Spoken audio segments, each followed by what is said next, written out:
तो hello guys, कैसे हो आप सभी लोग। मैं आ गया हूँ फिर से हेवनली डेमन कल्टीवेशन सिमुलेशन का अगला पार्ट लेके। उन दोनों के फाइट में एक बुढ़ा आ जाता है और वो बुढ़ा कहता है कि अचानक आई रुकावट के लिए मुझे माफ कर दीजिएगा। और हमें इस बंदे के बारे में बताया जाता है, इसका नाम हेंगे होता है। ये फर्स्ट डिसाइपल के लिए काम करने वाला सुप्रीम डेमन मास्टर होता है। डेमन कल्ट के हिरार्की में 10वें स्थान पर होता है। तो फर्स्ट डिसाइपल उससे कहता है कि हेंगे, तो वो बोलता है कि हाँ मास्टर मैं आपसे विनती करता हूँ कि आप अपनी पावर को कंट्रोल करके रखें। आपके लाइफ में करने के लिए बहुत से ग्रेट वर्क है। प्लीज इस बूढ़े आदमी के खातिर अपना क्रोध शांत कर ले। और लॉर्ड गोर्मा भी बोलता है कि आप भी फोर्थ डिसाइपल, मैं आपसे विनती करता हूँ कि आप भी शांत हो जाइए प्लीज। मुझ पर ये उपकार करने के लिए आपका बहुत बहुत शुक्रिया। मैं किसी दिन इस काइंडनेस को रीपे जरूर करूंगा। तो लॉर्ड गोर्मा कहता है कि मुझे खुशी हुई। और वो बुढ़ा कहता है कि मुझे यकीन है कि इससे मेरे मास्टर को भी सोचने के लिए काफी कुछ मिलेगा। क्या मैं अपने मास्टर से बात करने के बाद आपको सिचुएशन से अवगत करा सकता हूँ। तो लॉर्ड गोर्मा कहता है कि बिल्कुल। तो बुढ़ा कहता है कि आपका बहुत बहुत शुक्रिया। और वो दोनों वहाँ से गायब हो जाते हैं। थर्ड डिसाइपल कहती है कि इससे मुझे लगभग दिल का दौरा पड़ गया था। सेकंड डिसाइपल बोलता है कि सब बेकार एंड था। तो वो बोलता है कि क्या। तो सेकंड डिसाइपल कहता है कि कोई बात नहीं, चलो यहाँ से चलते हैं। सेकंड डिसाइपल लॉर्ड गोर्मा से कहता है कि हे गोर्मा, हम जा रहे हैं, हम तुमसे किसी समय और मिलेंगे। तो थर्ड डिसाइपल भी बोलती है और इतना गुस्सा मत हो जाना, तुमने मुझे अभी बहुत डरा दिया था। तो लॉर्ड गोर्मा कहता है कि मैं कोशिश करूंगा अपना ख्याल रखना। तभी वहाँ से पीछे से 7 दूतों में से एक दूत आता है और कहता है कि लॉर्ड गोर्मा, क्या आप ठीक है माय लॉर्ड। तभी लॉर्ड गोर्मा कहता है कि हाँ मैं ठीक हूँ। जैसे कि मैंने कहा, तुम्हारे लिए दूरी बनाए रखना डिफिकल्ट रहा होगा। हम तभी देखते हैं कि उसके मुंह से खून गिरने लगता है। लॉर्ड गोर्मा को संभालते हुए कहता है कि लॉर्ड गोर्मा। तो लॉर्ड गोर्मा अपने मन में कहता है कि मैंने केवल कुछ मोमेंट के लिए अपनी पावर का यूज किया, लेकिन मेरे बॉडी का हर अंग महसूस होता है जैसे मुड़ रहा हो। डिवाइन डेथ स्टार का अभिशाप जितना मैंने सोचा था उससे ज्यादा भयानक है। हालांकि तभी 7 दूत से कहता है कि कोई बात नहीं, यहाँ कुछ भी नहीं है। अब उनके सामने गिड़गिड़ाने की जरूरत नहीं है और इसके लिए कीमत चुकानी पड़ रही है, तो ये इसके लिए लायक है। मैंने मना कर दिया उनके सामने झुकने का और मुस्कुराता है। फिर हमें कहीं और का सीन दिखा जाता है। कोई कहता है कि फर्स्ट डिसाइपल वॉरियर पर अटैक, क्या तुम्हारा मतलब है कि ये लॉर्ड गोर्मा की करंट प्लानिंग है। तो बुढ़ा कहता है कि एकदम सही। तो हमारा एमसी कहता है कि लेकिन सिचुएशन को देखते हुए क्या तीसरा डिसाइपल पर हमला करना बेहतर नहीं होगा। सभी लोगों के फर्स्ट डिसाइपल के पीछे जाना बहुत ज्यादा जोखिम भरा हो सकता है। तो बुढ़ा कहता है कि क्योंकि इस तरह से लॉर्ड गोर्मा तीसरे डिसाइपल आर्योन के वॉरियर को प्राप्त कर सकते हैं। तो हमारा एमसी को कुछ समझ नहीं आता और कहता है कि राजनीति की दुनिया मेरे लिए अभी भी एक रहस्य है, क्या तुम बता सकते हो कि तुम्हारा मतलब क्या है। तो बुढ़ा कहता है कि ये बात समझ में आती है, तुम अभी यंग हो यूनिट कमांडर। जैसा कि मैंने पहले कहा, आर्योन के मुख्य समर्थक डेमन कल्ट के हेरमिट मास्टर है। मेरा मानना है कि वो लॉर्ड चोनमा के ऑर्डर पर आर्योन की मदद कर रहे हैं। तो हमारा एमसी कहता है कि हाँ और तो बुढ़ा कहता है कि दूसरे शब्दों में कहा जाए, उनमें तीसरे डिसाइपल के प्रति कोई वफादारी नहीं है, वे केवल उसके पद और पद के कारण उसके साथ काम कर रहे हैं। तो अगर फोर्थ डिसाइपल किसी तरह उसकी जगह ले सके, तीसरे डिसाइपल के मेन समर्थक स्वाभाविक रूप से लॉर्ड गोर्मा का साइड लेंगे। तो हमारा एमसी अपने मन में कहता है, डेमन कल्ट के वॉरियर के दृष्टिकोण से लॉर्ड गोर्मा डरा हुआ है और कमजोर दिखाई देता है। क्या होगा अगर गोर्मा अचानक सेल्मा को इतना पावरफुल झटका दे कि वो लड़खड़ा जाए। ये निश्चित रूप से डेमन कल्ट के लीडर और सन्ने हेरमिट मास्टर के पीछे पावर की वास्तविक स्रोत चियोन्मा का ध्यान आकर्षित करेगा। गोर्मा अब तक डरपोक और रिवर्स रहा है, लेकिन गोर्मा में बदला लेने के लिए सही अपॉर्चुनिटी की वेट करने की क्षमता भी है। जब समय सही होगा तो गोर्मा का धैर्य, साहस और निर्णायक में बदल सकता है और ये डेफिनेटली हेरमिट मास्टर का ध्यान आकर्षित करेगा। यहाँ तक कि मिरियो चियोन, वो वॉरियर जिसका मेंशन मैंने पहले अपने बारे में बताते हुए किया था, वो अभी अकेले ट्रेनिंग कर रही है। क्या होगा अगर गोर्मा अपने जैसे हेरमिट को सर्कुलेशन से बाहर लाकर कार्रवाई करने के लिए प्रेरित कर सके। और क्या होगा अगर गोर्मा जैसे कोई पर्सन जिसे पहले लगभग बेकार समझा जाता था, फर्स्ट डिसाइपल पर गंभीर अटैक करने में सफल हो जाए। तो हमारे एमसी से वो बुढ़ा कहता है कि मुझे यकीन है कि कोई भी इससे डिलाइट होगा। इस थॉट से मेरा पुराना हृदय धड़कने लगता है। तो हमारा एमसी कहता है कि क्या तुम मानते हो कि इसका प्रभाव ज्यादा होगा, क्योंकि लॉर्ड गोर्मा अदर डिसाइपल की तुलना में बहुत ज्यादा कमजोर है। तो बुढ़ा कहता है कि बिल्कुल सही, लॉर्ड गोर्मा का इरादा बड़ी संख्या में इम्पोर्टेंस मास्टर और सीक्रेट मास्टर को तैनात करना है, फर्स्ट डिसाइपल के ऑर्डर के अंतर्गत प्रमुख पर्सन का अटैक करना। तो हमारा एमसी कहता है लेकिन अगर फर्स्ट डिसाइपल पलटवार करेगा तो क्या होगा। मुझे यकीन है कि वो कोई आसान अपोनेंट नहीं है। तो बुढ़ा कहता है कि सर्टेनली फर्स्ट डिसाइपल अपने सबसे पावरफुल डिसाइपल को उजागर करने में एबल नहीं होगा। अगर वो ऐसा करेगा तो एक वैक्यूम पैदा हो जाएगा और दूसरा डिसाइपल आगे बढ़ने और इसका लाभ उठाने की कोशिश करेगा। तो हमारा आमसी भी कहता है कि अच्छा ऐसा है, और अपने मन में कहता है यही रीजन है कि सत्ता संघर्ष अब तक बहुत तेज नहीं चल रही थी। सेल्मा और मायू के बीच पावर का एक संतुलन है। सेल्मा के पास कुल शक्ति का 4/10 हिस्सा हो सकता है, लेकिन मायू और आर्योंग में 3/10 और 2/10 होते हैं। इस बीच गोनमा के पास केवल 10वां हिस्सा है। इसलिए भले ही गोनमा सेल्मा पर हमला करे, सेल्मा के लिए अपनी पूरी ताकत से लड़ने का कोई रीजन नहीं होगा, क्योंकि गोनमा पर हमला करने से सिचुएशन में कोई खास बदलाव नहीं आएगा। तो बुढ़ा हमारे एमसी से कहता है कि सेल्मा शायद बदला नहीं लेना चाहेगा। अगर कुछ भी हो तो वो लॉर्ड गोनमा से उसके साथ मिलकर काम करने के लिए कह सकता है। सेल्मा की पावर का 4/10 हिस्सा और लॉर्ड गोनमा की पावर का 10वां हिस्सा। लेकिन जैसा ही सेल्मा को किसी के मूल्य नजर आता है, वो हमेशा उनके साथ काम करने को तैयार हो जाता है, भले ही वो दुश्मन हो या उनका एक पूरा इतिहास हो। वो कल्पना करो कि अगर लॉर्ड गोनमा किसी तरह तीसरे डिसाइपल के ऑर्डर के तहत हेरबुंड मास्टर को जीत सके, 4 डिसाइपल के पास कुल पावर का केवल 10वां हिस्सा होगा, 3/10 तक। तो हमारे एमसी अपने मन में कहता है कि 3 तरफा सत्ता संघर्ष है। तीसरे डिसाइपल ने अपनी करंट सिचुएशन अपनी योग्यता से अर्जित नहीं की कि सत्ता पर कब्जा करना। सत्ता के अस्थि संतुलन को 4 के बजाय 3 लोगों को द्वारा करना पॉसिबल है। यही वो बड़ी तस्वीर है जो गोनमा के दिमाग में है। तो हमारा एमसी उस बुढ़े से कहता है, और ऐसा होने के लिए मुझे किसका सामना करना होगा? तो बुढ़ा कहता है कि 5 पवेलियन लॉर्ड में से 2 तुम्हारे टारगेट हैं, और वही और ग्यूसामा और चोइन डैंग, तुम्हें इन दोनों को एलिमिनेट करना होगा। तो हमारा एमसी अपने बाजू को पकड़ता है और स्माइल देता है और अपने मन में कहता है कि फाइनली समय आ गया हमारे बीच के स्थापित संबंध को तोड़ने के लिए। अगर मैं उन दोनों से छुटकारा पा सकूं तो मुझे बहुत राहत मिलेगी। लेकिन ये कहना जितना आसान है, करना उतना आसान नहीं है। वो दोनों एडवांस डेमन मास्टर है, वो अधिकांश वॉरियर के लेवल से बहुत ज्यादा आगे है, और मैं उनसे अकेले नहीं लड़ूंगा। बेशक हर पवेलियन के लॉर्ड के पास अदर वॉरियर हैं जो उनकी सेवा करते हैं, और उसके ऊपर डिफिकल्टी लेवल में वृद्धि के मैंने सिमुलेशन और कॉम्बैट स्टाइल खो दी है। इसलिए मुझे अपने अगले कदम के बारे में और भी ज्यादा सावधान रहने की जरूरत है। तो बुढ़ा हमारे एमसी से कहता है, मैं समझता हूँ कि ये तुम्हारे लिए चिंता करने का रीजन होना चाहिए। इन दोनों को खत्म करना कोई आसान काम नहीं है। हर पवेलियन में आमतौर पर एक सबऑर्डिनेट होता है जो सीधे पवेलियन लॉर्ड को रिपोर्ट करता है। साथ ही सीक्रेट वॉरियर जो पवेलियन लॉर्ड की रक्षा करते हैं। ग्रेट इंपीरियल पवेलियन लॉर्ड की वॉरियर को कुलीन एजेंट के रूप में माना जाता है। वो 10 हैं, सभी सुप्रीम डिवन मास्टर पर हैं, और तुम्हें उन सबको मारना होगा। तो हमारा हमसे ये बात सुनकर अपने मन में कहता है, ये डेफिनेटली मेरे लिए चीजों को डिफिकल्ट बनाता है। तो बुढ़ा कहता है कि ये फैक्ट कि आपको इतना खतरनाक मिशन सौंपा गया है, ये लॉर्ड गोनमा के आप पर विश्वास का संकेत है। तो हमारा हमसे उससे कहता है कि और मुझे इस स्काई पवेलियन के मामले में कैसे आगे बढ़ना चाहिए? तो बुढ़ा कहता है कि इस स्काई पवेलियन में केवल लॉर्ड चोइन डोंग और उनके एक सबऑर्डिनेट है, तुमको बस उन 2 को बाहर निकालने की जरूरत है। तो हमारा हमसे कहता है कि क्या सच में तुम्हारा मतलब है कि पवेलियन की सुरक्षा के लिए कोई सीक्रेट वॉरियर नहीं है? तो बुढ़ा कहता है कि खैर वहाँ सीक्रेट स्काई वॉरियर है, लेकिन तुमको उनके बारे में चिंता करने की कोई जरूरत नहीं है। तो हमारा एमसी कहता है कि ऐसा क्यों? तो बुढ़ा कहता है कि मिशन का टारगेट तैनात पर्सन के आधार पर बदलता रहता है। टेरियोंग मा को स्काई पवेलियन में तैनात किया जाएगा। डिप्टी यूनिट कमांडर टेरियोंग मा की एबिलिटी को मिलाकर बहुत स्थिर है। जब तक वो अच्छी तरह से तैयार है, उसे स्काई पवेलियन के लॉर्ड को मारने के बाद भागने में एबल होना चाहिए। तो हमारा एमसी भी कहता है कि तो मेरा क्या? तो बुढ़ा कहता है कि तुम भले ही एक एडवांस डिवन मास्टर हो, लेकिन तुम्हारी मार्शल आर्ट एबिलिटी में से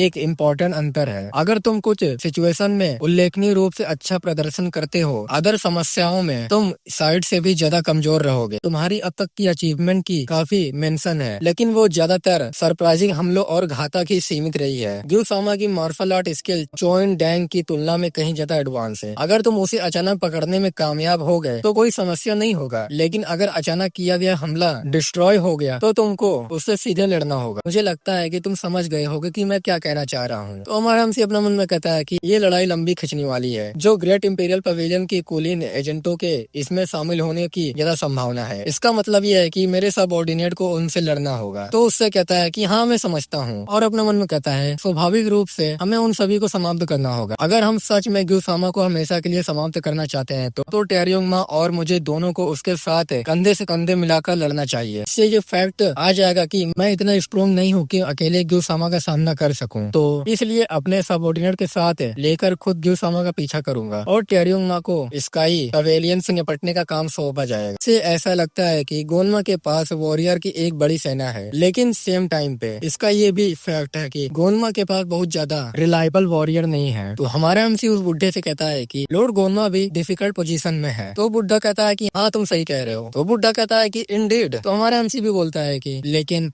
मुझे ग्यूसामा को क्यों सौंपा गया? तो वो बुढ़ा बोलता है कि मैंने ये प्लानिंग 2 रीजन से बनाई है। अंधेरा भी हो रहा है, इसलिए मैं तुमको नीचे जाते जाते ये सब बातें बताऊंगा। तो वो लोग चलने लगते हैं और बुढ़ा बता रहा होता है कि सबसे पहले यूनिट कमांडर आपने बहुत समय पहले तक ग्रेट इंपीरियल पवेलियन के लिए काम किया था। तो हमारा एमसी भी कहता है कि हाँ तुम सही कह रहे हो। तो बुढ़ा कहता है कि इंपीरियल के फॉर्मेशन के बारे में तुम्हारा ज्ञान किसी अचानक हमले के लिए बहुत उपयोगी होगा। अगर हमला प्री प्लान नहीं हुआ तो तुम इमारत से बाहर निकलने का सबसे तेज रास्ता जानते हो। यही रीजन है कि मैंने तुमको ग्यूसामा से निपटने के लिए कहा। दूसरी बात है हाई पवेलियन वो पहला प्लेस है जहाँ न्यू डेमन कल्ट वॉरियर को असाइन किया गया था। सीक्रेट वॉरियर ग्यूसामा, चियोन डोंग और अदर 3 पवेलियन के हेड को खत्म कर देंगे। एक बार वो चले गए तो जाहिर है उनके पद खाली हो जाएंगे। इसका मतलब ये है कि हमारे पास उन पदों को ऐसे लोगों से भरने का अपॉर्चुनिटी है जो लॉर्ड गोन्मा के साथ अच्छे या कम से कम संबंध रखते हैं। तो हमारा एमसी अपने मन में कहता है कि ओह मैं समझ गया। तो फर्स्ट डिसाइपल को झटका देना इस प्लानिंग का एकमात्र गोल नहीं है। ग्यूसामा और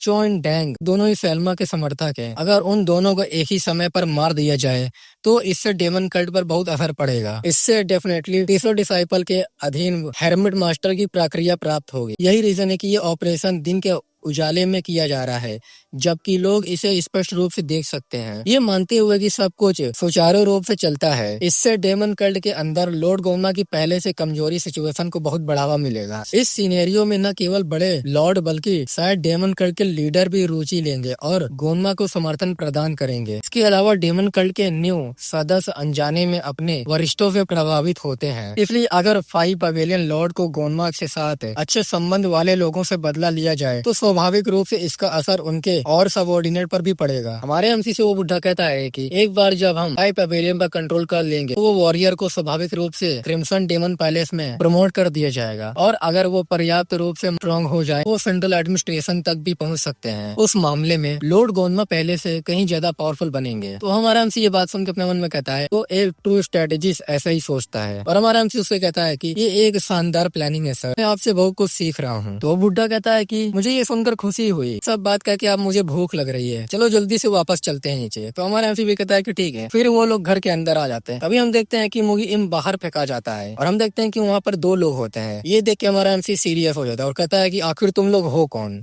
और हमारा एमसी अपने बयान से स्वॉर्ड निकालने लगता है और छोड़ रहा होता है।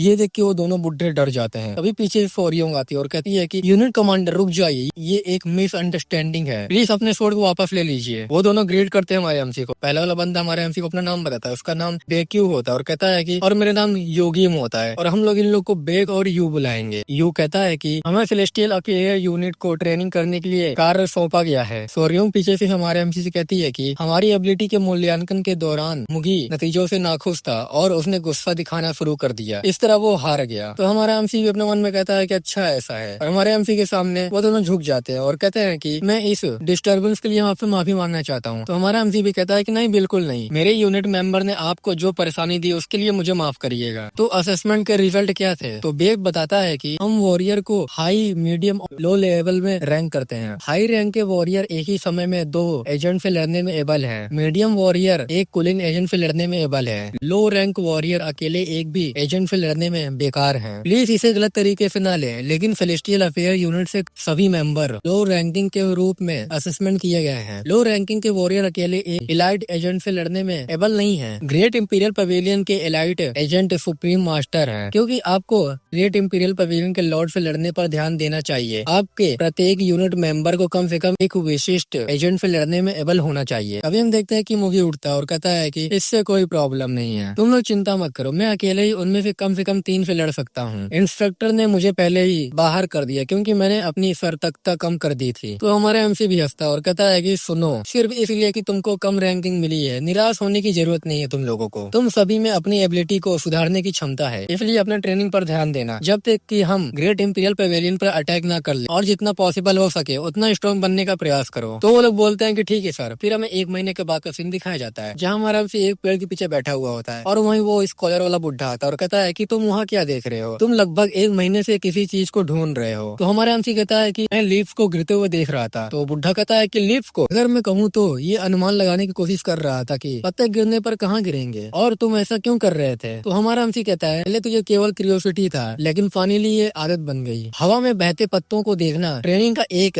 सरप्राइजिंग प्रभावी रूप है। तो बुढ़ा कहता है कि मैं समझ गया, तो तुम चुपचाप हवा की गति दिशा पर ध्यान देना चाहते थे। ये शायद ज्यादा कुछ न लगे लेकिन ध्यान देना एक ट्रेनिंग का ये हिस्सा है। तुमको ध्यान करने के लिए समय की जरूरत होती है, स्पेशलिटी जैसे जैसे तुम ज्यादा एडवांस होते जाते हो। अब जब मैं इसके बारे में सोचता हूँ तो पाता हूँ कि प्रो स्कूल क्लास में इस बारे में एक कहावत है। वो कहते हैं कि तुम अपनी अवेकनिंग अपने ध्यान और अपनी बुद्धि को ट्रेनिंग करके पूरा कर सकते हो। अगर डेमन कल्ट के भीतर ऐसी बातें कहना हैटिकल लग सकता है। तो हमारा एमसी भी मुस्कुराता और कहता है कि प्लीज चलो मुझे बताओ। ट्रू स्कूल के अकॉर्डिंग अवेकनिंग अपने मन को खाली स्थान की तरह साफ करने की प्रक्रिया को संदर्भ करती है। जैसे जैसे आप एक ही प्रार्थना के दौरान रहते हैं आपकी खुद की कॉन्सेप्ट लुप्त होने लगती है। तो ये एक तरह का मेडिटेशन भी है। तो बुढ़ा एक लिप को पकड़ता है और कहता है कि ये सही है, ये पूरी तरह से पीसफुल सिचुएशन खोजती है। इस अर्थ में तुम्हारा ये ट्रेनिंग बिल्कुल भी बुरा नहीं है। जैसे कि तुम स्टडी करते हो कि हर दिन पत्तियां कहाँ गिरती है, किसी समय तुम्हारा तलवार के वॉर की दिशा के बारे में भी ज्यादा स्ट्राइक्स हो जाएंगे। तो हमारा एमसी कहता है कि इसे मेरे साथ समझने के लिए आपका बहुत बहुत शुक्रिया। तो बुढ़ा कहता है कि क्या तुम उनमें से कुछ का सही अनुमान लगाने में सफल रहे। तो हमारा एमसी कहता है कि नहीं, वो हमेशा मेरी अपेक्षा से अलग तरीके से चलते हैं। तो बुढ़ा कहता है हंसते हुए, बिल्कुल वो छोटे हो सकते हैं लेकिन हम जंगल में हैं आखिरकार। गिरते पत्तों की दिशा को पूर्णानुमान लगाना आसान नहीं है जब वो बहती हवा के साथ बहते हैं या जब वो हवा से पेड़ों से टकराते हैं। तो अपनी आंखों से दिशा का सही अनुमान लगाने के लिए तभी हमारा एमसी उसको बीच में रोकता और कहता है कि लेकिन मैं उन्हें अपनी आंखों से देख सकता हूँ। तो ये बात सुन के वो कहता है कि क्या। तो हमारा एमसी कहता है कि हाल ही में जब मैं पत्तियों को देख रहा था तो मुझे अपनी आंखों के सामने एक सूक्ष्म वायु प्रवाह महसूस हुआ और इसके पीछे एक धुंधली इमेज भी थी, लेकिन मैं हर समय इसे नहीं देखता, ये आता है और चला जाता है। तो बुढ़ा कहता है कि क्या तुमने कभी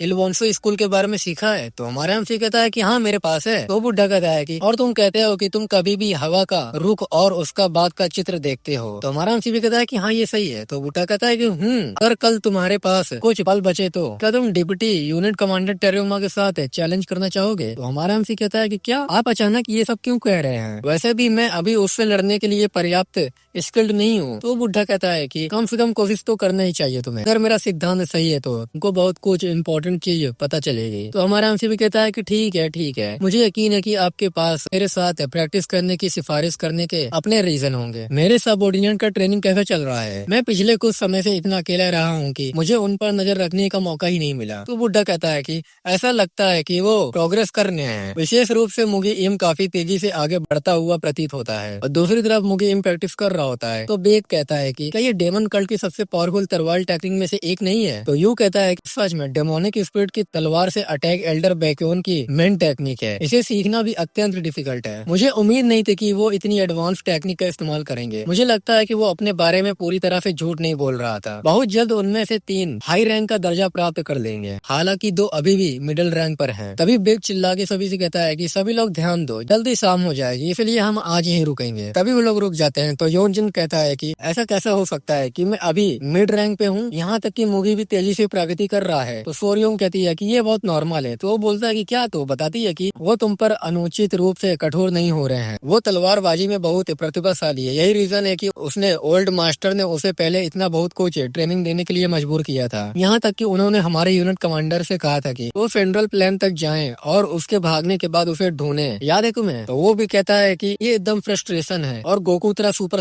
साइयन बनने लगता है और कहता है कि मैं पीछे नहीं रहना चाहता, मैं बेहतर बनने के लिए कोशिश करूंगा। तो सोर्योंग कहती है कि ये हुई ना बात, हम सभी मिलकर ट्रेनिंग करेंगे अब। और वो एकदम वो सुपर साइयन इनफाइनाइट ही बन जाता है। फिर वो लोग का ट्रेनिंग खत्म हो जाता है और वो लोग घर में आ जाते हैं। मुगीम खुश होता है और कहता है कि वाह, वो ट्रेनिंग का एक और अच्छा दिन था। तो जियोक्सन कहता है कि आज अच्छा काम किया तुमने। योरिम भी बोलता है कि मैं ये देखकर सरप्राइज हूँ कि तुम अपने ट्रेनिंग को इतनी गंभीरता से ले रहे हो कि आखिर तुमको क्या हो गया है। तो मुगीम कहता है कि मैंने कुछ फील किया है, तुम्हें पता है मेरी इस प्रतिभा को बर्बाद होने देना शर्म की बात होगी। तो योंगजिन कहता है कि आखिर तुम इतने जल्दी कैसे स्ट्रॉन्ग हो गए। तो मुगीम टेबल पे बैठते हुए कहता है कि वेल, मेन बात ये है कि स्पेशल टेक्निक पर बहुत ज्यादा निर्भर न रहो। तो योंगजिन कहता है कि स्पेशल स्किल। मुगीम कहता है कि हाँ, तुम्हारे उस डिवाइन वेपन की तरह मैंने देखा कि तुम अपने ट्रेनिंग के अधिकांश समय उसी में लगाते हो, जबकि योरिम और जियोक्सन ने ट्रेनिंग के दौरान कभी भी अपने डिवाइन वेपन का इस्तेमाल नहीं किया। तुम ऐसा क्यों मानते हो कि ऐसा हो सकता है? क्योंकि जब तुम किसी स्पेशल स्किल पर भरोसा करते हो, तुम्हारी टेक्निक का फाउंडेशन कमजोर हो जाता है। यही रीजन है कि जब तुम्हारे पास कोई बेहतर रास्ता ना हो तो तुमको स्पेशल टेक्निक को अंतिम उपाय के रूप में बचा कर रखना चाहिए। ये सब बेसिक बातों पर वापस आ जाता है और उसको चिढ़ाते हुए कहता है कि क्या तुम इस पूरे समय यूनिट कमांडर की बात नहीं सुन रहे थे? और उसको बहुत टीज करता है। तो योंगजिन कहता है कि मैं देख रहा हूँ, तुम एक गलत ट्रेनिंग कर रहा था। तो मुगीम कहता है कि बिल्कुल, तुम बड़े बेवकूफ हो, समय बर्बाद करना बंद करो और अपने प्रोग्रेस करना शुरू करो। तो योंगजिन धीरे आवाज में कहता है कि तुम्हारा शुक्रिया। फिर से उसको टीज करते हुए मुगीम कहता है कि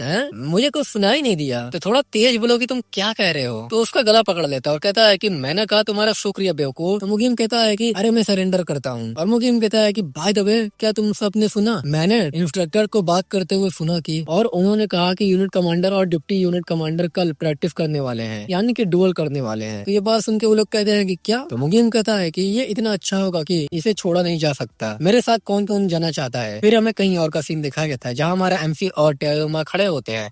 टेरियोमा कहता है कि तुम कैसे यूनिट कमांडर, मैंने सुना कि तुम हाल ही में खुद ट्रेनिंग कर रहे हो। तो हमारा एमसी भी कहता है कि हाँ, ये सही है, स्कॉलर ने मुझे वो सब सिखा दिया है जो मुझे जानने की जरूरत थी। और जब हमने ग्रेट इंपीरियल पवेलियन के लॉर्ड और प्रैक्टिस रन किए, उसके बाद वो मुझसे मिलने के लिए बहुत कम ही आए। तो टेरियोमा कहता है कि मैं समझता हूँ, फिर भी 4 डिसाइपल के सबऑर्डिनेट में भी तुमको सिखाने के लिए योग्य वॉरियर बहुत ज्यादा नहीं है। मुझे यकीन नहीं है कि मेरे साथ मुकाबला करने से तुमको कुछ फायदा होगा कि नहीं। तो हमारा एमसी कहता है कि ओह, मुझे यकीन है कि मैं इस डुअल से बहुत कुछ सीखूंगा। तुम्हारा सामना करके मैं एडवांस डेमन मास्टर में से लड़ने का एक तरीका भी पता लगा सकता हूँ। ईमानदारी से कहूँ तो मैं खुद अभी तक एडवांस डेमन मास्टर नहीं हूँ। तो यह बात सुन के वो चौंक जाता और कहता है कि क्या डेफिनेटली तुम मजाक कर रहे हो ना? तो हमारा एमसी कहता है कि इसे तुम जल्दी महसूस करोगे जब हम मुकाबला शुरू करेंगे। पास्ट में मुझे डिवाइन वेपन से बहुत अपॉर्चुनिटी मिला था, इसलिए मैंने आज के डुअल के लिए अपने सभी डिवाइन वेपन छोड़ दिए हैं। तो ये बात सुन के वो कहता है कि क्या, लेकिन क्यों? तो हमारा एमसी कहता है कि इसे एक फेयर फाइट बनाने के लिए। तुम्हारा क्या कहना है डिप्टी यूनिट कमांडर? मुझे बताया गया है कि तुम एक ग्रेट डेमन बनने के कगार पर हो। तो ये बात सुन के टेरियोमा कहता है कि मैं अभी इतना स्ट्रॉन्ग नहीं हुआ हूँ कि सुप्रीम डेमन लेवल तक पहुँचने का प्रयास कर सकूं। क्या तुम जानते हो कि एडवांस डेमन मास्टर के 3 स्टेजेस होते हैं? हमारा एमसी कहता है कि हाँ, मुझे पता है कि early, experience, extreme demon master होते हैं। तो टेरियोमा कहता है कि ये सही है। वो कहते हैं कि गुसामा ने अनुभवी डेमन मास्टर के लेवल को पार कर लिया है। एमसी ये बात सुनकर एकदम चौंक जाता है और टेरियोमा कह रहा होता है कि जब मैंने ये बात सुना तो मैंने सच में सोचा कि शायद वो मुझसे भी ज्यादा पावरफुल है। मैं पिछले 10 सालों से डेमन मास्टर के लेवल पर अटका हुआ हूँ। तो हमारा एमसी ये बात सुन के एकदम चौंक जाता और कहता है कि क्या 10 साल? तो टेरियोमा कहता है कि हाँ, अनफॉर्चुनेटली मुझ में आगे बढ़ने की प्रतिभा का अभाव है। हमारा एमसी अपने मन में कहता है कि ऐसा नहीं हो सकता, मैंने सोचा था कि बचपन से ही उसकी प्रकृति प्रतिभा की हमेशा प्रशंसा की जाती होगी। क्या उसके जैसे किसी पर्सन के लिए भी एडवांस डेमन मास्टर की बाधा को तोड़ना इतना डिफिकल्ट है? हमारे एमसी से वो कहता है तो अब क्या हम डुअल शुरू करें? और हमारा एमसी अपने मन में कह रहा होता है बिना किसी स्पेशल स्किल का यूज किए टेरियोमा को हराना आसान नहीं होगा, लेकिन इस डुअल के लिए मैं सहमत होने का एक रीजन ये भी था। और अपने म्यान से स्वord निकाल लेता और कहता है अपने मन में, यही है कि मैं अपनी असली एबिलिटी को परखना चाहता था। मैं आगे बढ़ता रहूंगा। और उससे कहता है कि जरूर, चलो शुरू करते हैं फिर। और उन लोग की फाइट स्टार्ट हो जाती है। टेरियोमा उस पे अटैक करता है और हमारा एमसी उस पे अटैक करता है और दोनों की पावर एकदम सेम जैसे इक्वल होती है। ये देख के हमारा एमसी अपने मन में कहता है कि उसका अटैक एक अनस्टॉपेबल टाइडल वेव है, मैं इसके मूवमेंट को देख सकता हूँ। और हम देखते हैं कि वो जैसे ही अटैक करता है टेरियोमा, तो हमारा एमसी इसके अटैक को ब्लॉक करता है और नीचे की जमीन भी एकदम क्रैक हो जाती है। और हमारा एमसी अपने मन में कहता है कि मैं उसकी फ्लो ऑफ एनर्जी को महसूस कर सकता हूँ। और टेरियोमा पीछे होते हुए कहता है कि बहुत बढ़िया, चलो अब बहुत हो गया, वार्म अप हम लोग ने बहुत कर लिया, चलो चलो अब असली फाइट की शुरू करते हैं। तो हमारा एमसी भी कहता है कि जरूर, मैं इसके लिए क्यूरियस हूँ। दिखाया जाता है वहाँ एक धमाका हो रहा होता है। हमारे एमसी के सबऑर्डिनेट पहाड़ से ये सब देख रहे होते हैं। मुगीम कहता है कि देखो वो वहाँ है, उन्होंने अभी अभी फाइट शुरू की है। तुम्हें क्या लगता है कि कौन जीतेगा? योंजिन कहता है कि क्या ये ऑब्वियस नहीं है? हाँ, ये तो यूनिट कमांडर ही जीतेगा। तो मुगीम कहता है कि लेकिन टेरुंगमा 7 दूतों में से दूसरे सबसे पावरफुल हैं। अगर वो सच में अपना सब कुछ झोंक दे तो यूनिट कमांडर के लिए भी उन्हें हराना मुश्किल हो जाएगा। तो ये बात सुन के योंजिन भी थोड़ा घबरा जाता है और कहता है कि बिल्कुल नहीं, मैं तुमको बता रहा हूँ, एक उचित फाइट में यूनिट कमांडर आसानी से तभी वो कुछ देखता है और कहता है कि ये क्या है, यूनिट कमांडर अपना सामान अपने साथ नहीं ले गए? क्या वो अपनी पूरी ताकत का यूज किए बिना टेरुंगमा का सामना करना चाहते हैं? जियोक्संग पीछे से कहता है कि ये उस सिचुएशन में ये और भी ज्यादा इंटरेस्टिंग होगा। योरिम भी कहता है कि मैं इससे एग्री हूँ। और दूसरी तरफ वो लोग की फाइट चल रही होती है और हमें दिखाया जाता है टेरुंगमा अपनी एक स्किल का यूज करता है जिसका नाम डेमन स्ट्राइक होता है और वो अटैक कर देता है। लेकिन हमारा एमसी उसके अटैक को बड़ी इजी डॉज कर लेता है। ये देख के तो टेरुंगमा भी एकदम चौंक जाता है। फिर से टेरुंगमा हमारे एमसी पे अटैक करता है। फिर से हमारा एमसी उसके अटैक को डॉज करता है। ये देख के टेरुंगमा उससे पूछता है तुमने हमला होते देखा और इसे डॉज भी कर लिया? तो हमारा एमसी कहता है कि नहीं, बिल्कुल नहीं। और उसके सामने शॉट करते हुए कहता है किसी तरह मुझे तलवार की दिशा दिखाई गई, इसलिए मैं पहले ही रास्ते से हट गया। यही एकमात्र रीजन था जिससे मैं हमले से बच गया। ये तो बस सीढ़ लग था मेरा। तो टेरुंगमा कहता है कि तुमने मेरी शॉट की चाल देखी? तो हमारा एमसी कहता है कि धीरे से, लेकिन हाँ, मैंने इसे देखा। तो टेरुंगमा भी बोलता है क्या तुमने ये नहीं कहा था कि तुम अभी तक एडवांस डेमन मास्टर तक नहीं पहुंचे हो? तो हमारा एमसी कहता है कि हाँ, ये सही है। तो टेरुंगमा कहता है कि लेकिन फिर भी कैसे, और ये हो कैसे सकता है? तो हमारा एमसी कहता है कि अगर मैं ईमानदारी से कहूँ तो मैं इसके बारे में श्योर नहीं हूँ और इसको समझाना डिफिकल्ट है। ऐसा लगता है जैसे एनर्जी फ्लो जिंदा है। टेरुंगमा अपने मन में कहता है कि अभी भी मैंने जिस सुपर स्पीड डेमन स्ट्राइक का इस्तेमाल किया वो सामान्य हमलों से 5 गुना तेज था। ये टेक्निक मेरे अपोनेंट की लॉ को तोड़ देती है और मुझे उनके अगले कदम का पता लगाने की भी अनुमति देता है। अगर वो अभी तक एडवांस डेमन मास्टर नहीं है तो कोई रास्ता नहीं है कि वो उस हमले से बच सके। आखिर उसने तलवार की दिशा कैसे देखी और उससे कैसे बच निकला? फिर से वो फॉर्म में आते हुए कहता है अब मैं सच में अपनी पूरी ताकत यूज करने वाला हूँ। हमारा एमसी उसके एनर्जी को महसूस करते हुए अपने मन में कहता है आए, अरे रुको, वो अभी भी अपनी पूरी कोशिश नहीं कर रहा था क्या? मैं उस हमले से सिर्फ इसलिए बच गया क्योंकि वो भाग्यशाली था। वो मेरी वास्तविक एबिलिटी को बहुत ज्यादा आंक रहा है। और हम देखते हैं कि हमारे एमसी को कुछ फील होता है और उसके सर पे कुछ होने लगता है और कहता है कि आखिर क्या हो रहा है?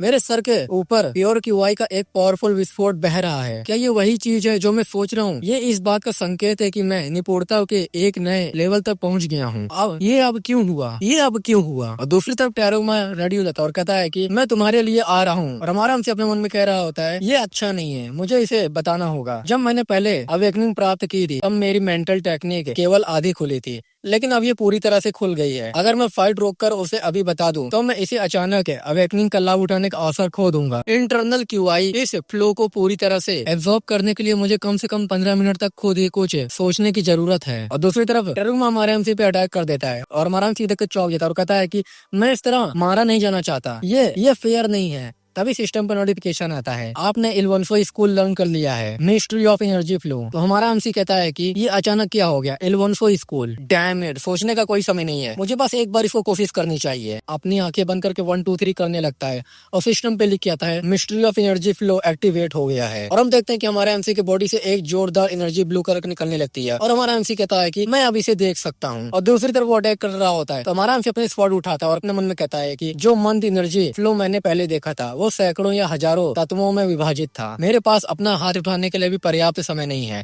लेकिन अगर मैं इस एनर्जी फ्लो का लाभ उठाता हूँ तो मैं अपनी आंखों के सामने देख सकता हूँ। और हमारा एमसी अपनी पावर को चार्ज करने लगता है और कह रहा होता है कि अगर मैं यहाँ खड़ा रहा तो वो मुझे मार डालेगा, मैं भी ऐसा ही कर सकता हूँ, चलो कुछ करते हैं। ये देख के टेरुंगमा भी शौक होते हुए अपने मन में कहता है रुको, क्या उसने भी अभी जवाब दिया? और हम देखते हैं कि हमारा एमसी भी वही टेक्निक का यूज करता है और वो भी वही टेक्निक का यूज करके हमारे एमसी पे अटैक करता है और वहाँ पर कम में हमें जैसे एक एनर्जी भी निकलती है। और हमारा एमसी कहता है कि मेरा ट्रांसेंडेंट स्वॉर्ड ऑरा। ये देख के योंजिन कहता है वो क्या था, अभी क्या हुआ? तो मुगीम कहता है उसने एक ट्रांसेंडेंट स्वॉर्ड ऑरा को डिफ्लेक्ट कर दिया, लेकिन कैसे? तो पीछे से योरिम कहता है कि क्या ऐसा हो सकता है? Red cosmic transformation technique. तो ये बात सुन के मुगीम भी बोलता है कि क्या, लेकिन ये डेमन कल्ट की सबसे बड़ी टेक्निक है, कल्ट से अलग लीडर और कुछ एल्डर कोई नहीं ये जानता। क्या तुम ये कह रहे हो कि यूनिट कमांडर किसी तरह उस टेक्निक को सीखने में कामयाब हो गया? तो जियोक्संग कहता है कि नहीं, ये इम्पॉसिबल है, ऐसा कोई तरीका नहीं है कि ये ग्रेट ट्रांसफॉर्मेशन टेक्निक हो। तो सोरियोंग भी बोलती है कि हाँ, मैं इससे एग्री करती हूँ। ग्रेट ट्रांसफॉर्मेशन टेक्निक जितनी पावरफुल है उसमें महारत हासिल करना उतना ही डिफिकल्ट है। मैंने पहले कभी भी किसी एडवांस डेमन मास्टर द्वारा इसका यूज किए जाने के बारे में नहीं सुना था। केवल सुप्रीम डेमन ही कम से कम इसका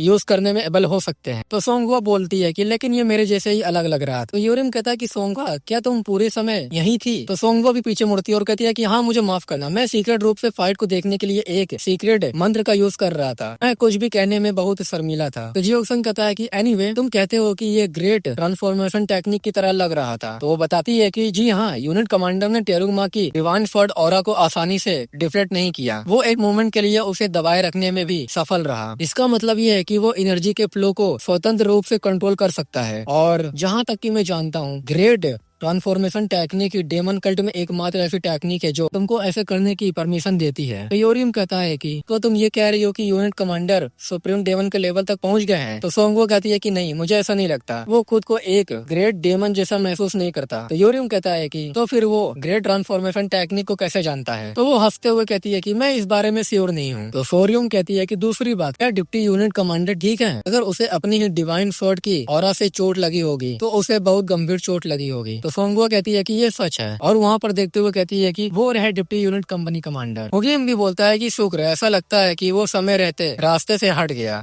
इससे पहले कि ट्रांसेंडेंट स्वॉर्ड ऑरा उस पर वापस आती। तो फिर यूनिट कमांडर कहाँ है? और वो देखता है और कहता है कि अच्छा वो वहाँ है। और हम देखते हैं कि हमारा एमसी मेडिटेशन करने के लिए बैठ जाता है और उसके आसपास से ब्लू कलर के ऑरा निकल रहा होता है। सोंगवा कहती है यूनिट कमांडर के बॉडी से लाइट रेडियंट का एक कुंड निकल रहा है। मुगिम कहता है क्या ये हो सकता है? तभी सोरियम कहती है कि हाँ, ये इस बात का संकेत है कि वो हायर लेवल ऑफ मास्टरी तक पहुंच गए हैं। तो गाइस, ये एपिसोड यहीं खत्म होता है। आई होप आप लोग को वीडियो अच्छी लगी होगी, तो वीडियो को लाइक कर दीजिएगा, चैनल को सब्सक्राइब कर दीजिएगा और कमेंट करिए तुम लोग को वीडियो कैसे लगी। हम लोग मिलेंगे नेक्स्ट एपिसोड में, तब तक बाय बाय।